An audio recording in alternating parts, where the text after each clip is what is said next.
بسم اللہ الرحمن الرحیم۔ بخاری شریف کی روایت ہے، حضرت ابو ہریرہ رضی اللہ تعالی عنہ سے مروی ہے، فرماتے ہیں آپ علیہ السلام نے ارشاد فرمایا، لا یلدغ المؤمن من جحر واحد مرتين، کہ مومن بندہ ایک سوراخ سے 2 دفعہ نہیں ڈسا جاتا۔ یعنی اس کا مطلب یہ ہے کہ اگر مومن بندے کو کوئی شخص دھوکہ دے دے، اس کے ساتھ فراڈ کر جائے، تو مومن بندہ جو ہوگا وہ عقل مند ہوگا، وہ اس بندے پر دوبارہ اعتماد اور بھروسہ نہیں کر سکتا۔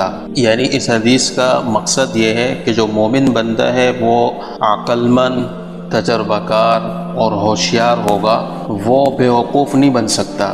یعنی اگر ایک دفعہ کسی نے اس کو دھوکہ دے دیا تو وہ مومن بندہ دوبارہ اس شخص پر بھروسہ نہیں کر سکتا۔ تو اس لیے اگر کوئی شخص ہمیں دھوکہ دے تو اگلی دفعہ اس پر بھروسہ کرنے سے پہلے خوب جانچ پڑتال کر لیں اور اس کی بات پر